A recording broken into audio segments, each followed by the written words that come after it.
right, in the studio today, we have Andy Blau, who is the CEO and founder of PF&H, Precision Fuel and Hydration, one of our main sponsors of the show. So we are very grateful for him coming on today. We had an awesome conversation, pretty much diving into all things PF&H business, a little bit of his background as a professional triathlete, and sort of the timeline and the origin story of the company. So it's really cool to sort of get that insider information. We also talk quite a lot about their perspective on sponsoring professional triathletes, making new products, sort of dealing with competitors and growing the business, their goals for the future, and a couple fun rapid fire questions in there as well, as always. So enjoy this episode with Andy Blau. All right, welcome to another episode of the Endurance Matters podcast. I've got a very special guest on the show today, Andy Blau. He is the CEO and founder of Precision Fuel and Hydration, who happens to be one of the main supporters of the show. So really excited to have Andy on today and get into the show and ask him a bunch of questions about Precision. Yeah, welcome thanks to the show, for the Andy. invite, Justin. Thanks for the invite, mate. Good to be chatting. Absolutely. This is actually our first remote guest as well. Andy's tuning in from London area. Not quite. I'm about 90 minutes southwest of London in Christchurch in Dorset. Okay, cool. So UK representation here. I start off the podcast with a hard-hitting question. And so the first one that I've got for you today is, if you had to collectively decide for the entire PF&H office, would you rather have coffee, beer, or Flow Gel on tap in the kitchen? No question. I would choose coffee. The productivity with the beer would drop off. Fun would probably go up, but productivity would drop off. And although people work hard here, I don't reckon they work hard enough to need Flow Gel all day. So we'd go coffee. You got to keep the carb stores up, and you can do that with some, put a little sugar in the coffee as well. So you're good to go. Maybe a Flow Gel coffee combination situation. But yeah, I've got a lot of questions here today, many, business oriented questions, and then definitely some stuff personal for you. I want you to first maybe start off by telling me how PF&H came about. Like, what's the origin story for the company? Yeah, I was like you. I was a triathlete back in the day. I started racing in the 90s when we still wore Speedos and very, very short singlets. Luckily, that's all gone now. And luckily there weren't too many photos taken back then. Certainly not of me anyway, because I wouldn't want to pull any of those out. But I tended to, I raced short course for a while. I moved up to long course when I realized I was going to make the team, the teams for the Olympics. And that was a whole new world of discovery for me, particularly around hydration, because I raced quite a few long distance triathlons in the UK where the conditions are often obviously cool, and performed pretty well, and thought that I'd got it dialed. I would then go to hot countries and race, because obviously a lot of the bigger races, the championship races, often end up in the heat, and I would always race terribly, like fall apart every time it was hot. I used to get really bad cramps. I ended up in hospital a couple of times on a drip. I was just in a really, really bad way. At the time, it always seemed like it was something hydration related, but I never really knew what it was. And then it really kind of changed a lot for me after 2003 or 2004, when I went to have a crack at Kona. And I'd done pretty well in qualifying in the UK. I think I was top 10 in Ironman UK. And I thought I really wanted to go and have a great race, and ended up just an absolute shambles on the Queen K. And a friend of mine who was a doctor talked to me about it afterwards and said, look, I think looking at the photos of you in these races, you've always got salt marks on your skin. The type of things you're reporting are like you're losing a lot of salts and electrolytes. And I said, well, I replaced some electrolytes in my drinks. And he had a look at that. He said, oh, you don't replace very much. And anyway, we should get you sweat tested. So he took me to a hospital, got me a sweat test, which I actually had in the cystic fibrosis department, because if people don't know what cystic fibrosis is, it's a genetic disease. One of the signs that people with CF exhibit is that they have very, very salty sweat. So I had this sweat test, and sure enough, my score turns out to be like really, really high. Now, I don't have CF, but my friend, the doctor, said to me, actually, this is pretty normal. Like, everyone's sweat is a bit different. There's a whole range. If you read the medical research literature on this, you happen to be on the really high end. You also have a really high sweat rate, and you're going out and trying to exercise really hard for 9 hours in the heat. You are going to have problems if you don't replace a lot of this salt. And so he did the maths for me, helped me build a spreadsheet of what I should replace. And although I was towards the tail end of my career and didn't get loads of opportunities to test it out, when I went and raced in the heat after that, it was like magic. It was like night and day difference for me. I was replacing more salt. I wasn't having to drink as much water, and I sort of thought if I'd have known about this a few years ago, and that was where the idea was sort of set for, well, maybe this is something that could help other athletes. And I Sure. retired from racing, started working as a sports scientist with athletes, and started doing some sweat testing, and that was kind of where it's all started out. There was nothing to do with products and a supplement business, as it were. It was all about testing athletes to help advise them on their hydration. Sure. And what were you doing as a career before that point? Did you have a background in sports science at all? Yeah, I'd studied sports science in the late 1990s at the University of Bath in the UK, which that happened to be where the Great Britain triathlon team were headquartered when they were training for the 2000 Olympics, the 2004 Olympics. So I'd studied sports science, and my first job out of university was a really good one actually. I'd got to work for a Formula One racing team. So I was working for the Benetton Formula One team. They were the first team to have a proper human performance center and a sports science setup. So I'd worked for them a little bit, and then subsequently I'd left that and I'd set up my own sort of mini coaching business because I was trying to be a pro triathlete, but as you well know, making a living as a pro triathlete is very, very tough, and you know, need to supplement usually. And so I was kind of doing that thing of a foot in both camps. I was coaching, doing a bit of sports science and racing, and that's when all of this came together. Sure. And so when does the concept go from an idea to, okay, now I'm going to actually explore creating products and having something that's viable to maybe sell or for athletes just to use? For me, that was a real steady evolution, actually. The That sweat test that I had, did I then sort of took that when I retired and thought, well, I'm setting up a sports science lab because that's what I was doing. And I bought one of the cystic fibrosis sweat testing units and started to test athletes with it. And it was actually because the business development guy from the company that sold the sweat testing machines reached out to me and said, you kind of, who are you and why have you bought one of our machines? Because you're obviously not a CF doctor, and that's who we sell these things to.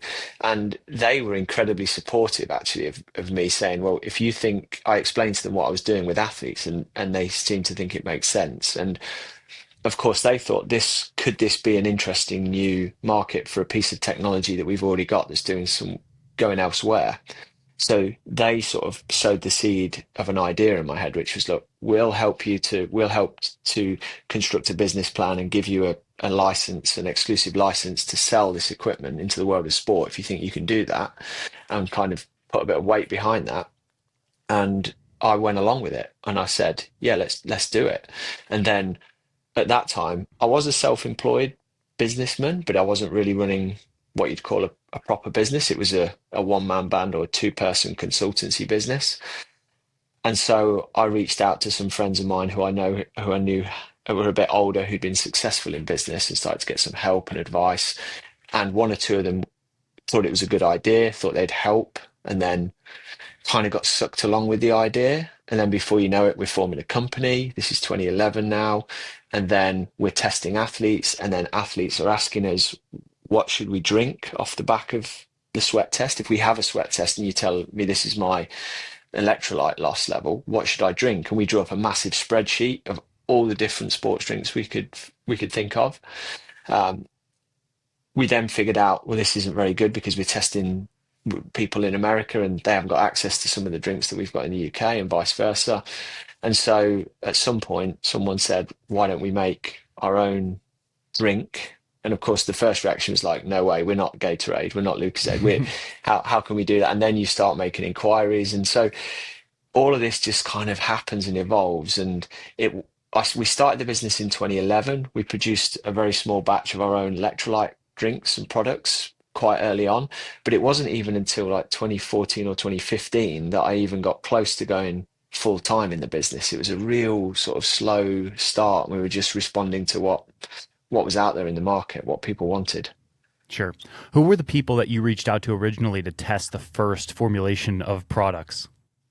We did it all on ourselves. We were the guinea pigs. So I was running a sports science lab which had a little heat chamber in it. And I remember pulling in everyone I knew, local athletes, myself, the guys that were helping start the business. And we were going in the heat chamber, doing exercise sessions, testing little formulations of products. We made a few homebrew ones to start with. And then we found a fantastic manufacturing partner who was willing to kind of do a bit of R&D on the basis that we'd probably place an order with them. And then Sure. I remember testing like literally probably 60 different flavors of drinks and all sorts of different formulations till we settled on what we wanted. Sure. Was there any like horror story moment where you came up with a batch, a home batch or a home brew, or it was just like, oh, this is totally not it?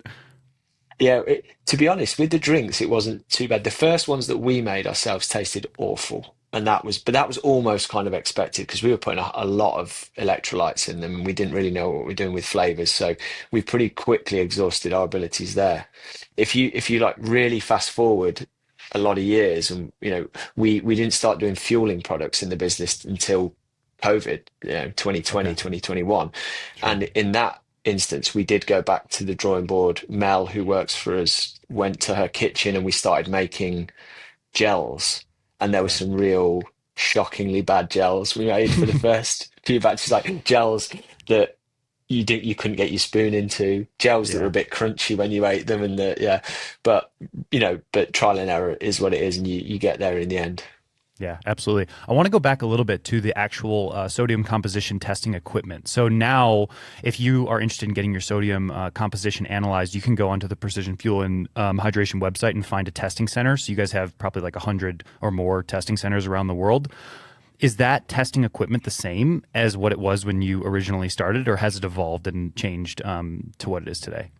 No, it is. It's absolutely the same. I mean, I say that we've made some very small modifications to the equipment over the years, but nothing of substance. It's essentially the same technology. That test is really, really robust and well proven.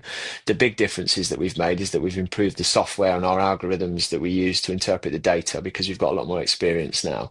So all of Sure. the time we're kind of tinkering with that. So when we test you, we now gather a lot more information that we know is critical to helping us build a hydration plan for you. And our software is a lot better, but the hardware is pretty much always as it always has been.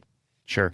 Can you break it down for the listener, the importance of understanding your sodium composition number? Because I've been having a lot of conversations with athletes lately and they ask about fuel and hydration and they just say, 2 scoops of sports drink, or they say, oh, I'm drinking this amount of bottles per hour. They're not actually even considering sodium as a additional very important piece. And arguably it's maybe one of the most important pieces, if not the most important piece. So can you break it down for the listener exactly what that number is and why it's important in endurance sport? Yeah, I think you're touching on an interesting topic there because for some people, sodium is not all that important at all. And for other people, like myself, it was it was absolutely critical. It was the piece that was missing from my endurance racing puzzle. And so that what that leads to is that leads to a lot of disagreement because you can definitely talk to some people and they will categorically say, no, you don't need to worry about sodium replacement. You get a little bit in any food you eat and that's all you need.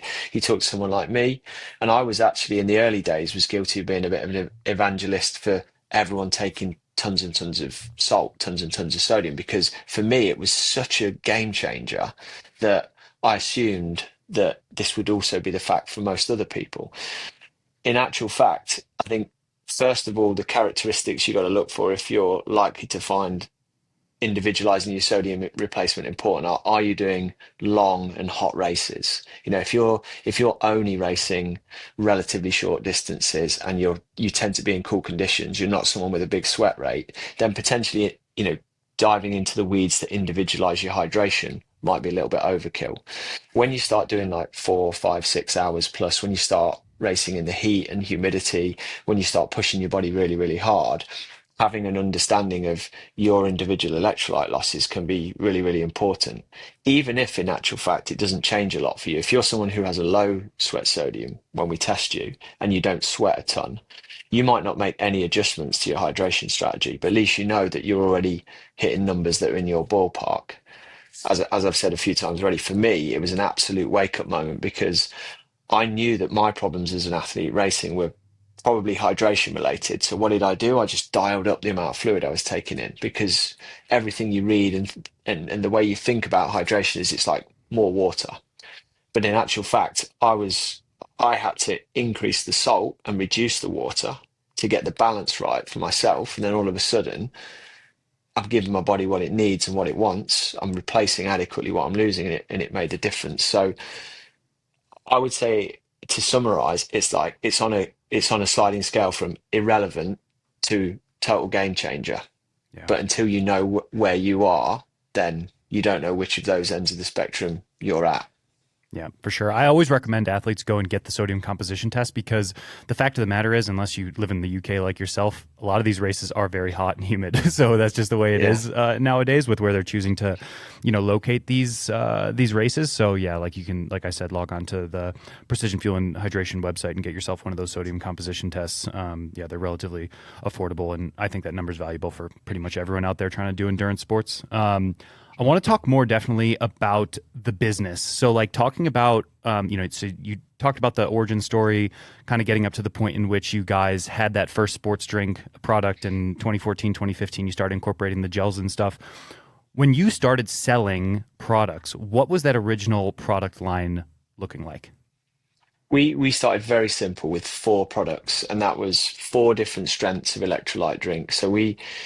A typical sports drink has around 500 milligrams of sodium per liter. So if you picked up a regular Gatorade or a Powerade or pretty much any of the original sports drink, they're going to have about 400, 500 milligrams of sodium per liter. Human sweat varies from about 200 to about 2000 milligrams of sodium per liter. So we decided that we needed to cut across that range as much as possible with products. So we did a product at 250, we did a product at 500, we did one at 1000, and we did one at 1500. And that was the original lineup that we had. We made them as effervescent tablets because we figured that was when you're trying to do something precisely, we like the idea of having a solid dosage form rather than a scoop because, scoops can be accurate, but how many of us really level out and weigh every scoop that we put in, and the idea of being more precise was, well, we can give you one tablet that goes in a bottle. The other thing we thought was important was that in the early days, especially, we wanted to focus actually on just electrolytes and fluids and not worry about the carbohydrate intake. Because for me, I learned early on that there's this kind of, we now call it the three levers concept, but there's three things you need when you're doing an endurance event. You need carbs, you need water, and you might need sodium. Yeah. And it's the amount of those that matters. And if you put all of those things in together in one bottle, it can work for some people some of the time. But I found it way easier in, say, an Ironman race to really segregate and have majority of my bottles with just fluid electrolytes. Then I knew exactly how much fluid, exactly how much electrolyte, and then I had my carbs from something else like a gel. And so that was the initial spec for the products, was like, keep it simple, go for a multi-strength range, not multiple different flavors, just different strengths. And those four products have survived the test of time. Really, we launched those in 2011. They're still a cornerstone of our product range now, and they've essentially not really changed very much over the time. Sure. It seems as if you guys, fast forward to now, looking at the product line, you are, no pun intended, quite precise in the offerings that you have. The range sort of gets the job done, and it doesn't give you a million options to choose from like other brands. Is that on purpose to sort of like fall into what you've said here about just really trying to be precise with what your options are? Yeah, we've definitely tried to be disciplined and constrained in what we offer. It's, as I said, three levers: fluid, salt, carbohydrate. That's what you Yeah. need when you're racing. And if you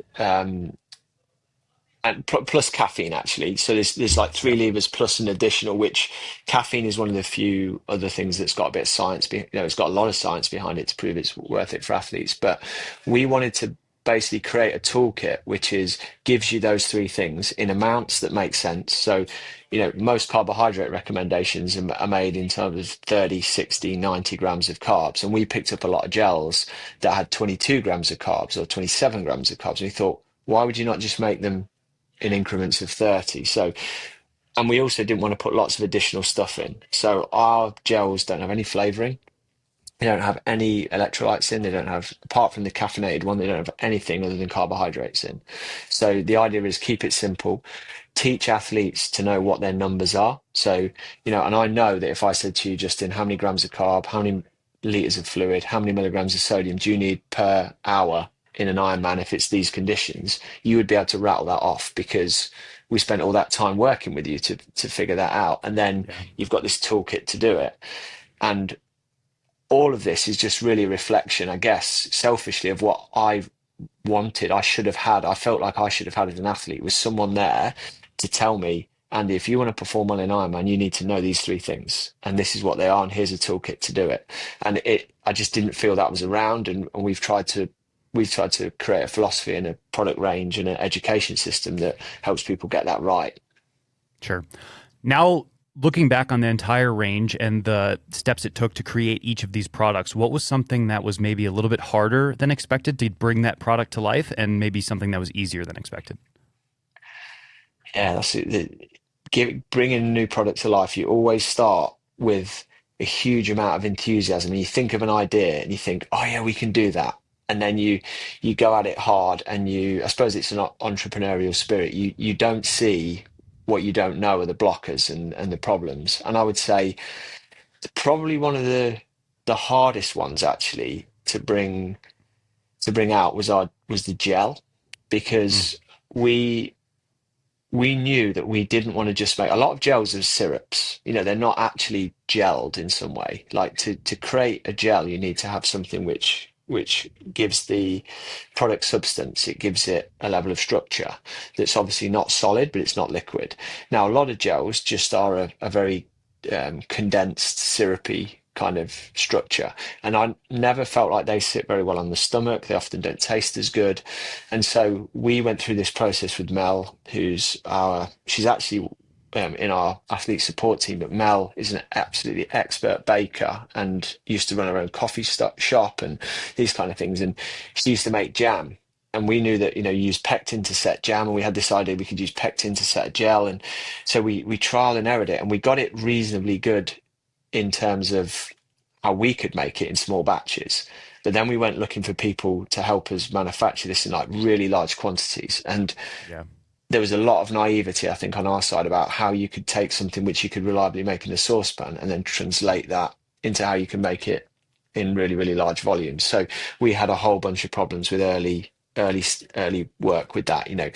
We had lumps in the gels, and we had like gels that were really runny and had no structure, and then we had gels which had so much structure that you could hardly get them out of the packet, and it was frustrating. But we got there. So I reckon that was one we underestimated. Um, Sure.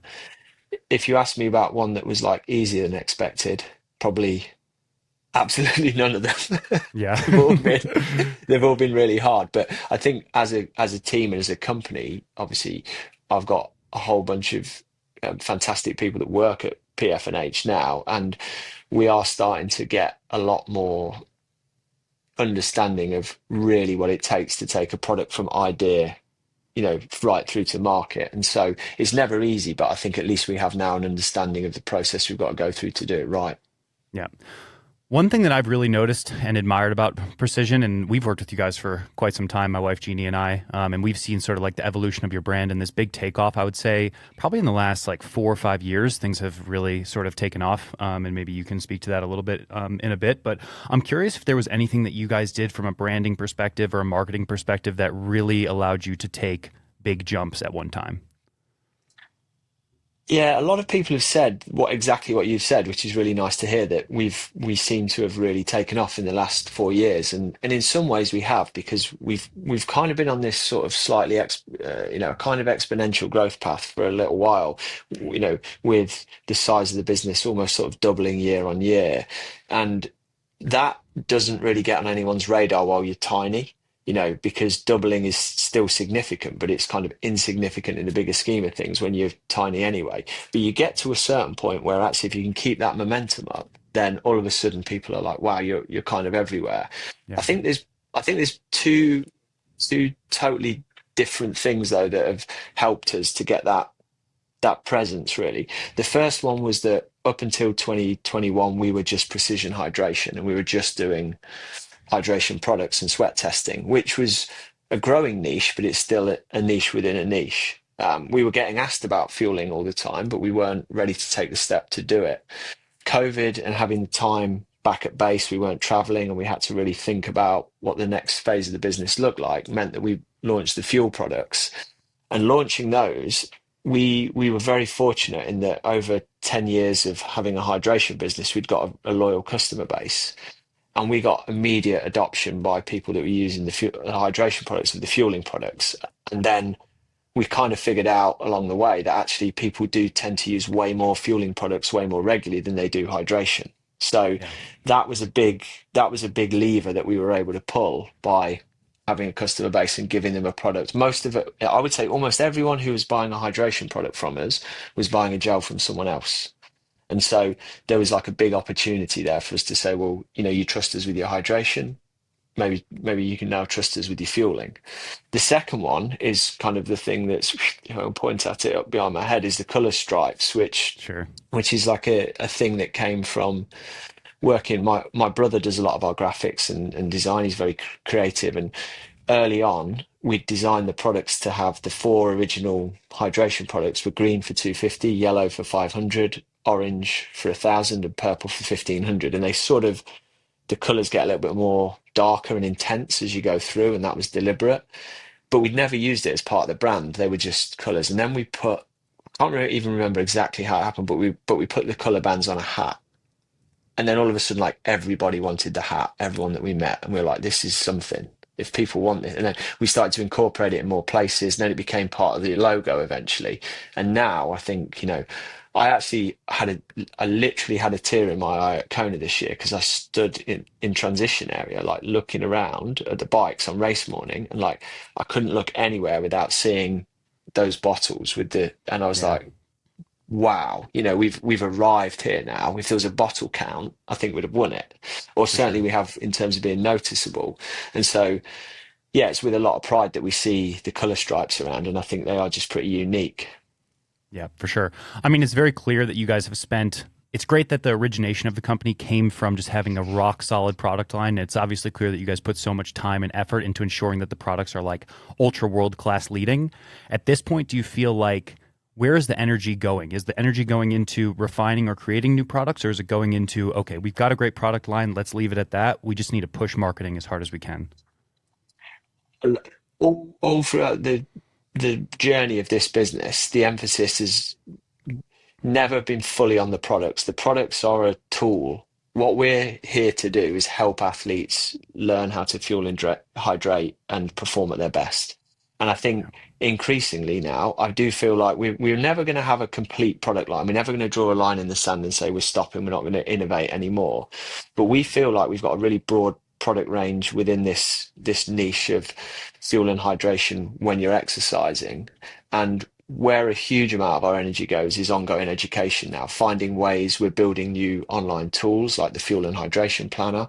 We're refining the algorithm and the software that sits behind the sweat test. We've hired people with PhDs in the sports science department to help make sure that the science that underpins our marketing is spot on, and that the education we put out there for athletes is spot on. And so I would say if you walked into our office and heard what a lot of the conversations that are ongoing are about on a daily basis, it's about finding ways to educate and talk to athletes in the right way so that they get the best out of using our products and have great races. Because ultimately that makes you feel good because it makes you feel like you're doing something worthwhile. And it also creates a really virtuous circle because if athletes listen to your advice, use your products, have a great race, then of course they come back for more and you get loyal customers. And that's what any business needs to survive. Sure. Yeah, you mentioned a little bit of the sport of triathlon and maybe even endurance sports as a whole being a little bit of a niche.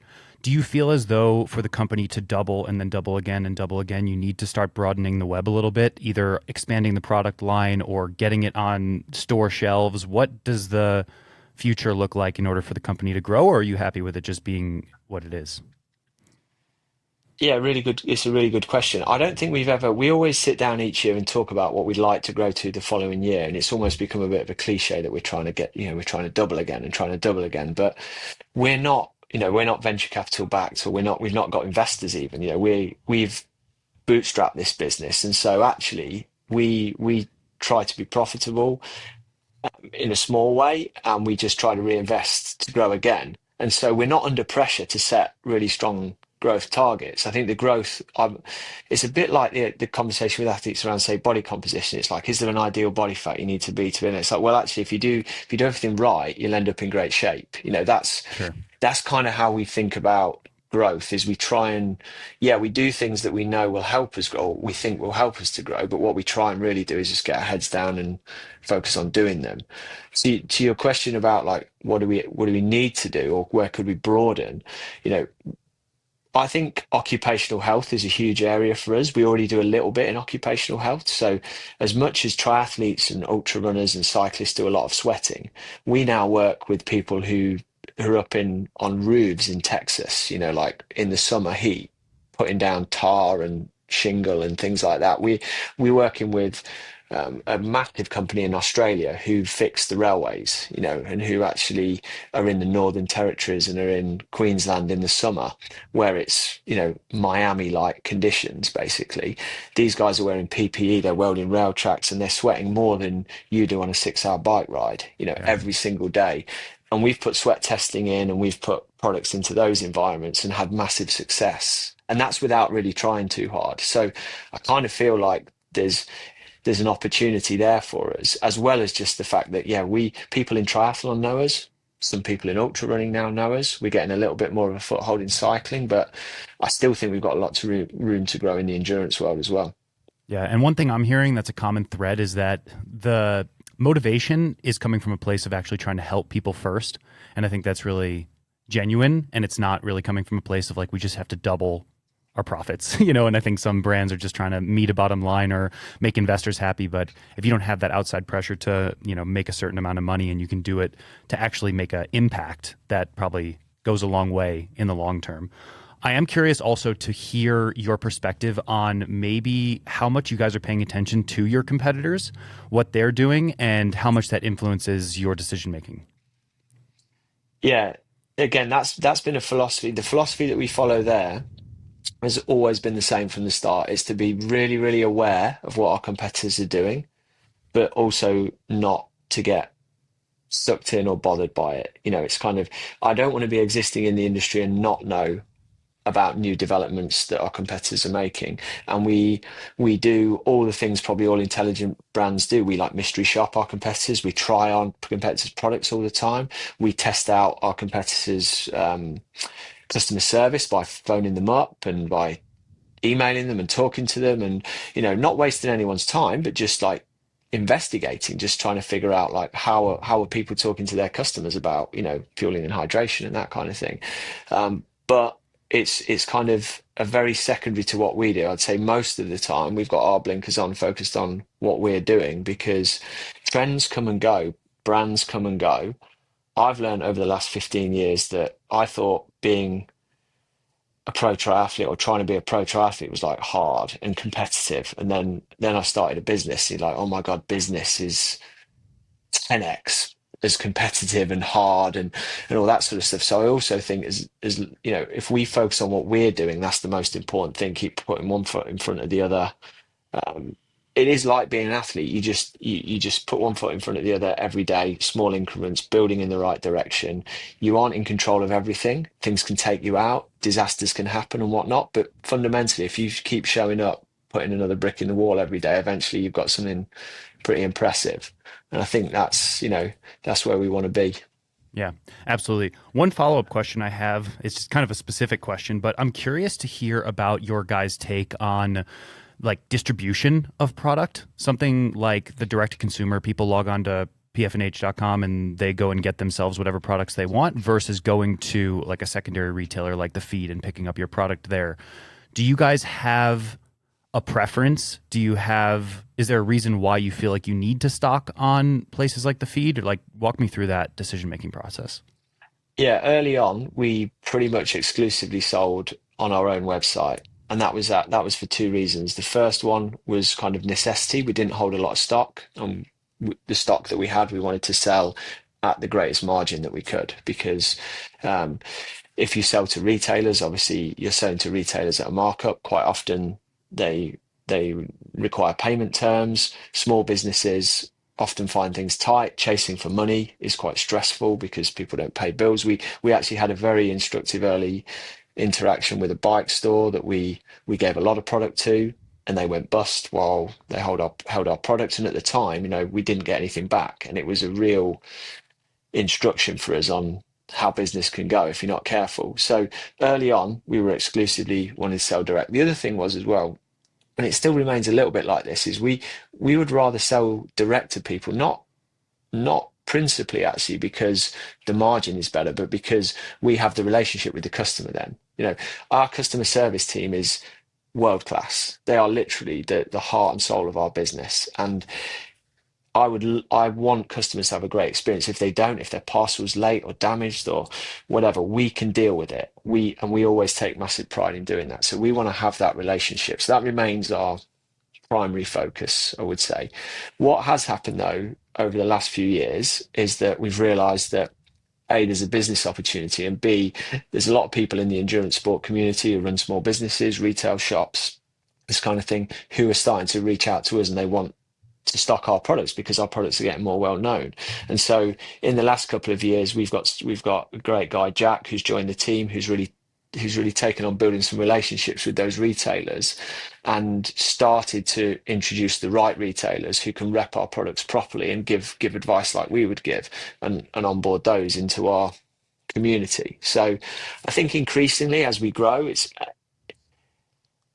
we want to make the products more available because sometimes it's really useful for you to be able to nip down the street and pick a product on Saturday morning because you've got a race in the afternoon or something like that, which you can't achieve online.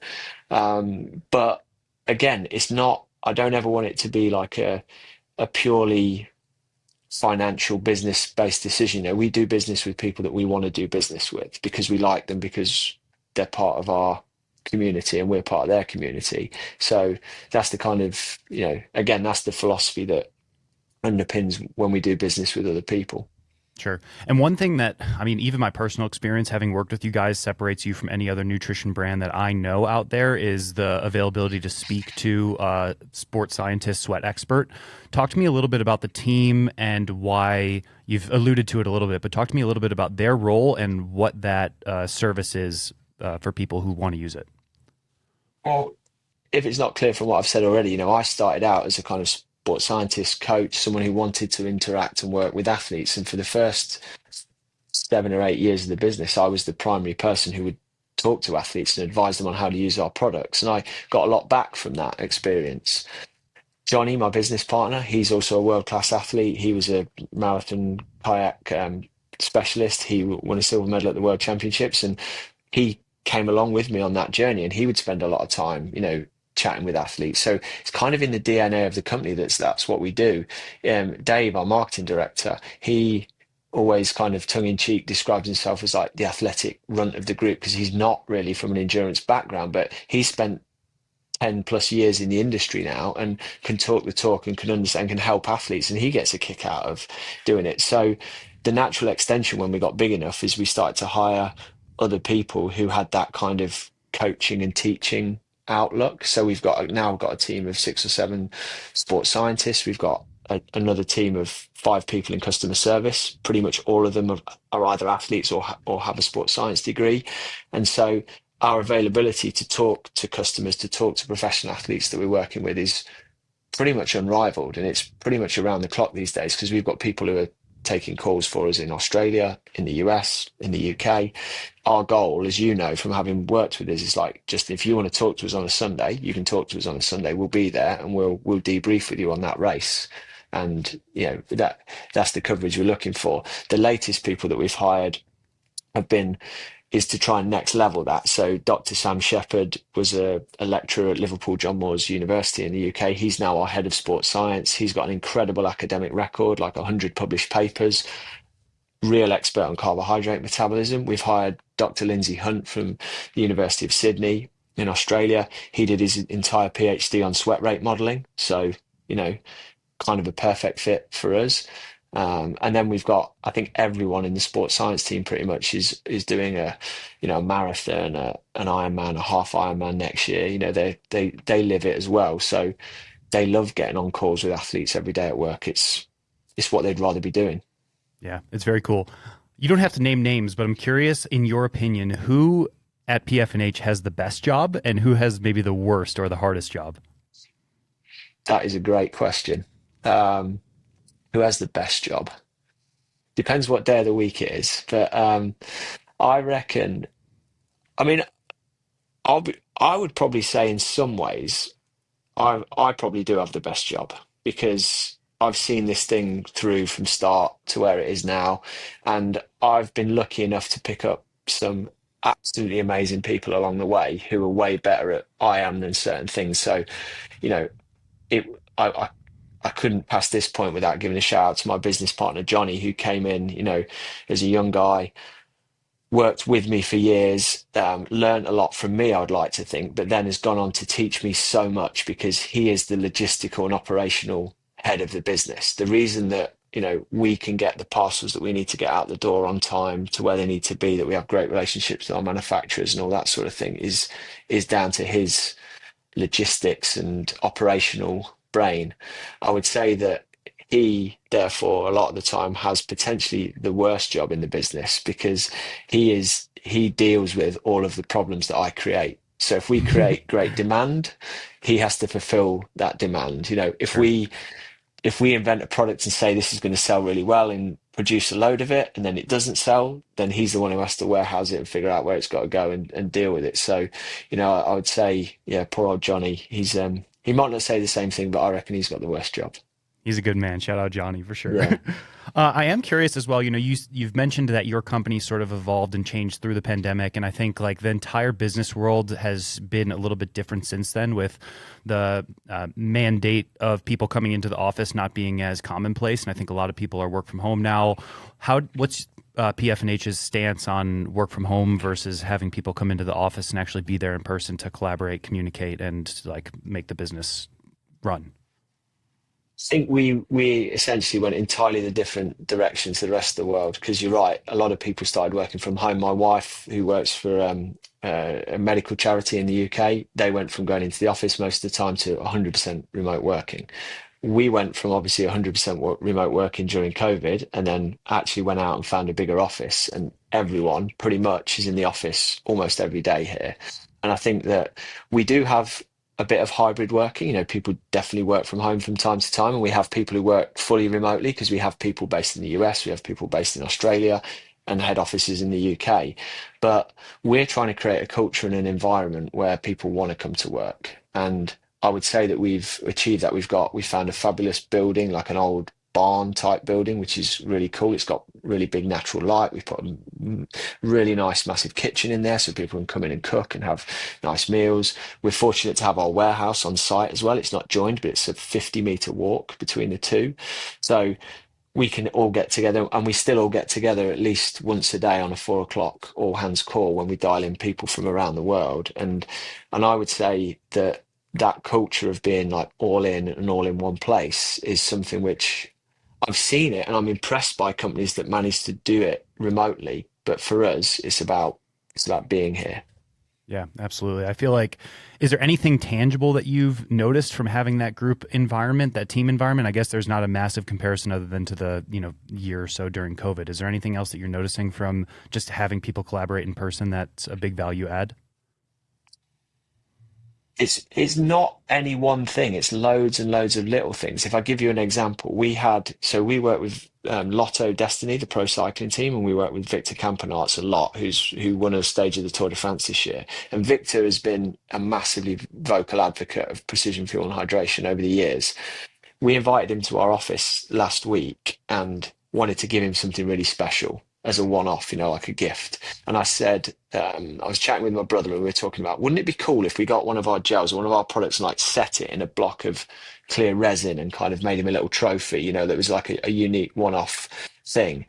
And we started brainstorming, how can we do it? And we're chatting in the kitchen.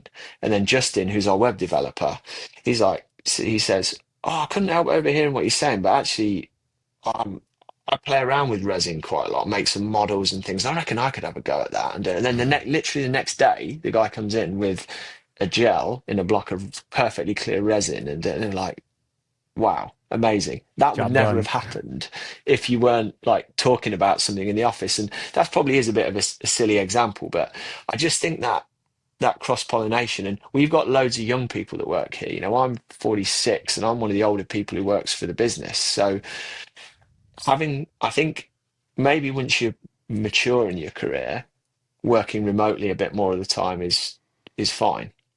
When you're young, I certainly got a lot because there was no remote working when I was working at the Formula One team or whatever. Having Yeah. people in, having people together, you learn a lot just from those working interactions that otherwise you don't get through the video screen. Yeah, totally agree.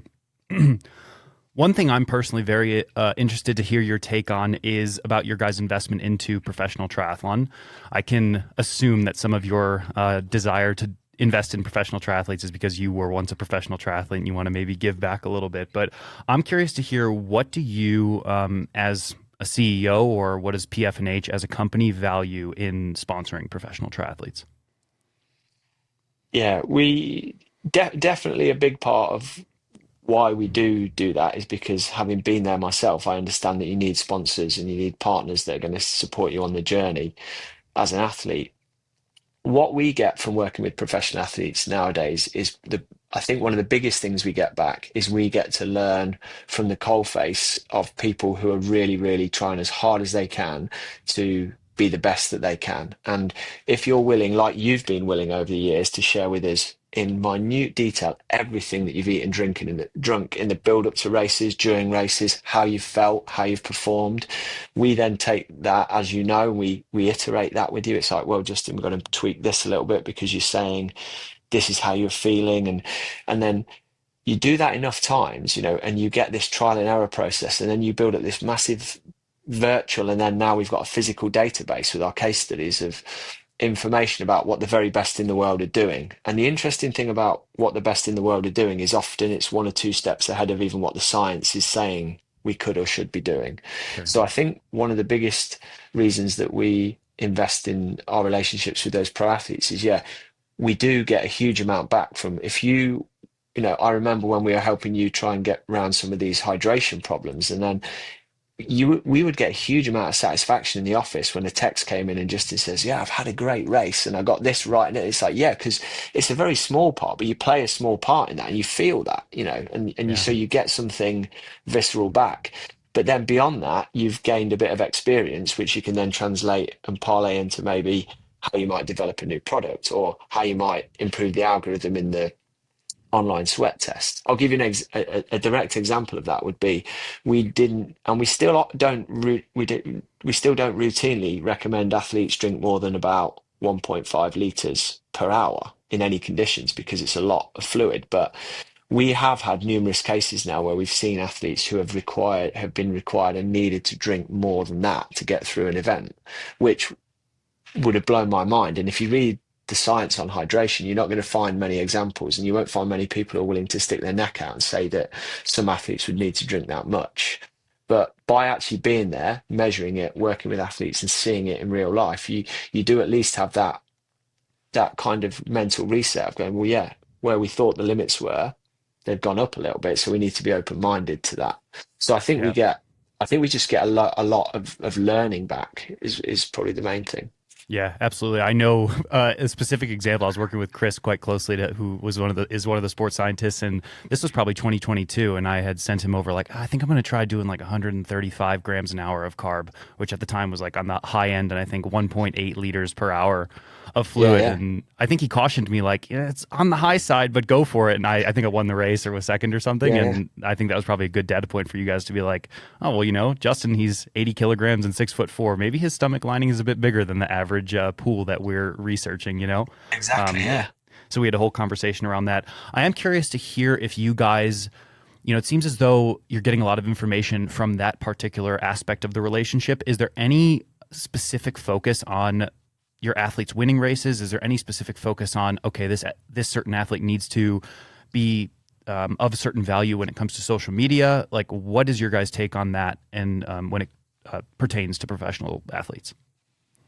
Yeah, that's another good question. I mean, Brad, who you know well, who manages the our team of athlete ambassadors, Brad has a bit of a checklist of criteria, I guess, that he looks at, and he'll always look at how many social media followers someone's got, whether they're what their out and out level of performance is, what their track record's like, whether they appear to be kind of on an upswing in their career, whether they're towards the end of their career or whatever. I would say though, there's never there's no hard and fast criteria. We're a small business. The thing that matters most to us of everything is the relationship that we have with the athlete. That I always feel like, if we work with enough athletes closely enough and really do our best and show them that we care about helping them to perform, then they will go into the world and they will use whatever platforms they've got to speak well about us. Yeah. And if you try and engineer that too much, then people realize it and people see it. And we all know that there are still in sport, and there always will be, there are big companies that do big money deals and they get the very best athletes in the world to, rightly or wrongly, to shout and broadcast about what they do. And that was the old advertising model, and it still exists today. But the level that we operate at, I think, is to try and build genuine relationships, try and support athletes. We go into every relationship thinking that we want to be, if it works, we want to be with that athlete to the end of their career, Yeah. which is why we have things like what we call the performance program. So before we take on a professional athlete onto a sponsorship contract, we'll work with them for usually a period of about 6 months. They get all the benefits of working with our sports science team. They get all the free products that they need. No money changes hands, nothing's signed. Everyone just works together. And at the end of it, we sit down and we go, did that work? Are we going to move forward to make this more permanent, or have we tried it and it doesn't work? Because that's okay as well. You're better off doing that than signing someone and then having to sort of pull back or whatever. Yeah. So I would I say, think that's, you yeah. you feel it basically.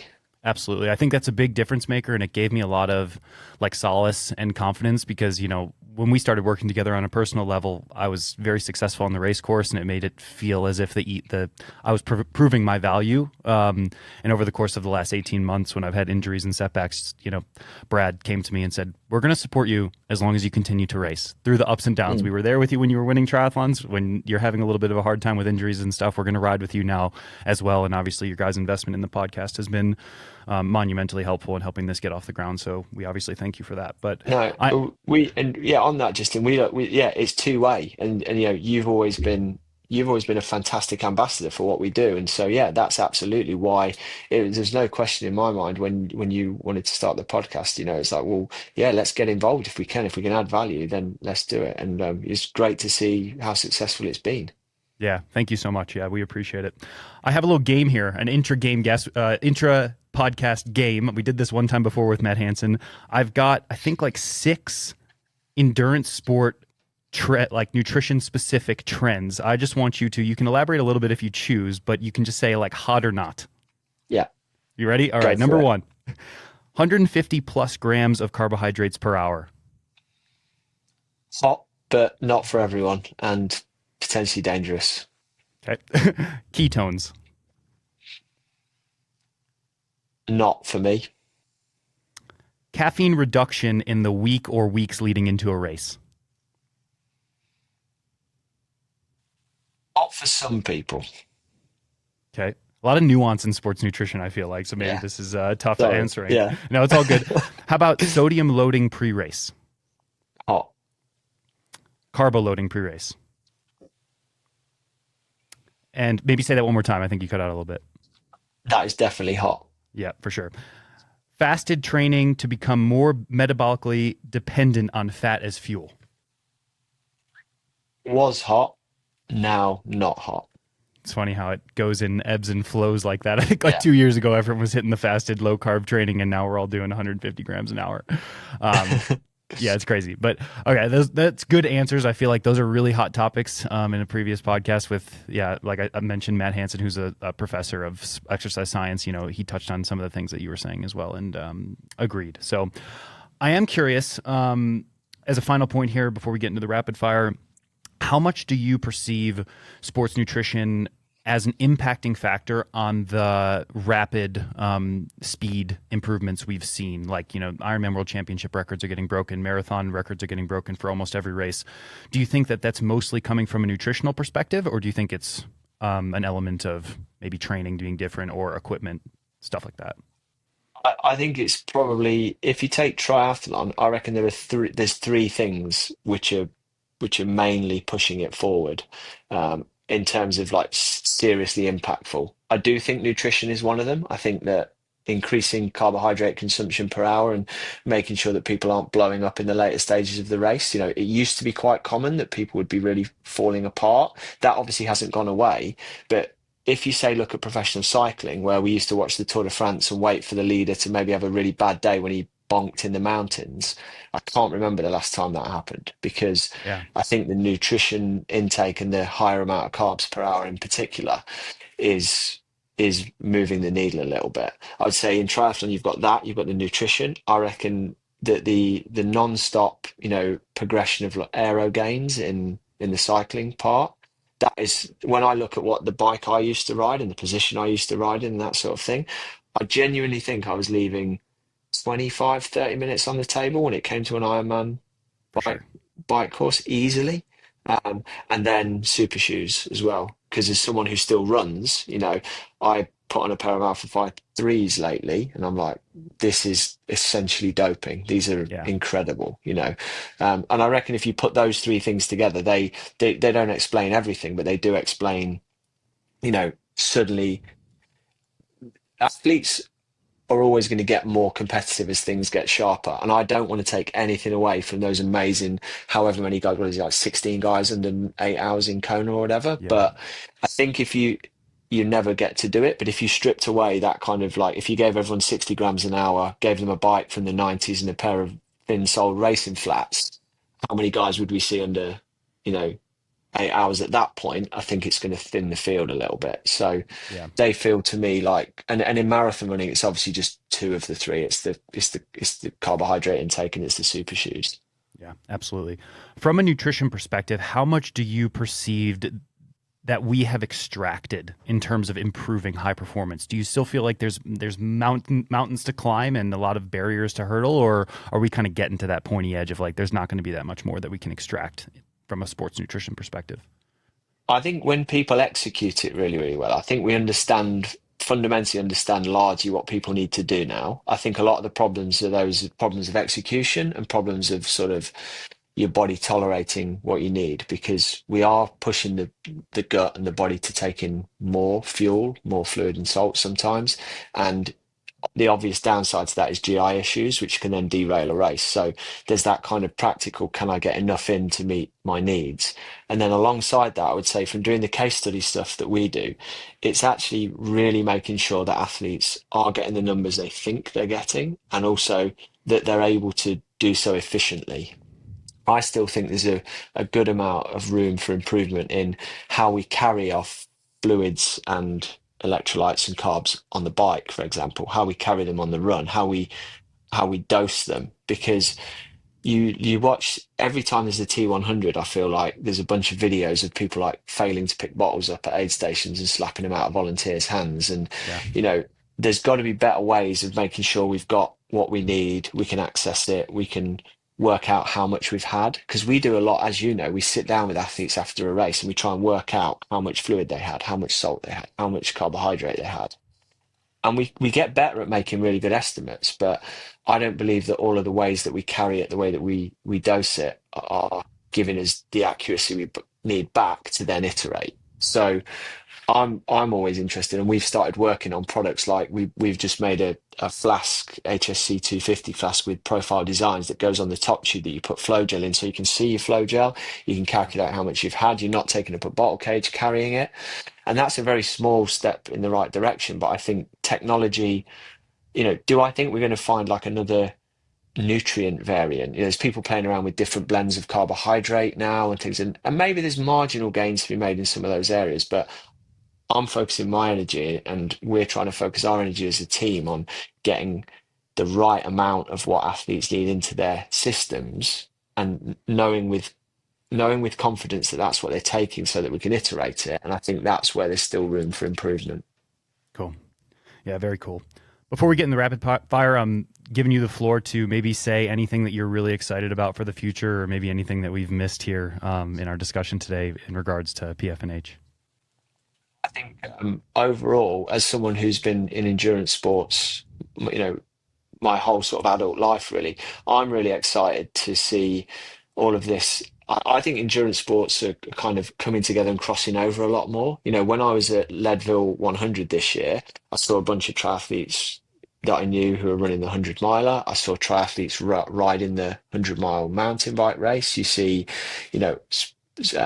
I've been talking to some pro cyclists who are talking about crossing over into Ironman racing, and so I'm quite interested in the way that there is a lot more crossover in all of that. And, we've seen it in ultra running in the past because ultra running and ski mountaineering have always had this kind of crossover thing. So I'm interested in more and more exciting events and opportunities coming up because I'm still looking for stuff that I want to get excited about. I used to do a bit of multi-sport adventure racing, and I think that's still on the periphery and in the wings because you've got to learn to do kayaking and things like that. So I think that, people's creativity around what we're going to do with the ultra space in terms of, more hybrid events, these I think Jan Frodeno was involved, like the S-Rail kind of gravel. I did Xterra years ago. Xterra is still really cool, but wouldn't it be cool to do like a really big gravel based trail run ultra triathlon with a fantastic swim? That kind of thing would get me really excited. And I think I see that kind of stuff starting to happen, which is very cool. Yeah, 100%. I mean, this podcast has opened my eyes a lot to that because we sort of branch our net out pretty wide. We've had Dean Karnassus, ultra runner, on here. We had Drew Hunter on. We had Alexi Vermeulen, who's one of the Leadville contracted athletes for the Lifetime series. So like my brain's twirling a little bit. So maybe I'll pop into a little Leadville here or something just down the road from Boulder. I'll put an idea in your head, Justin, because you live in probably the perfect place for it. But we've been talking for ages about organising a training camp for like a bunch of athletes who all want to train, who are all willing to train together, but from the elite level of different sports. So we get some triathletes and we get some ultra runners and we get some gravel riders. We kind of put them all in a house together for a period in the off season and get them all to train each other's sports and share ideas. And I'd be really, I think you could do some great content from that. But you could also learn a lot, I reckon. I think that would be a fun project. Count me in. I'm so in on that. I would love that. All right, cool. I've got 6 rapid fire questions here today. You ready to roll? Go for it. Do you prefer Headmaster Blau or Founder Blau as your nickname? Neither.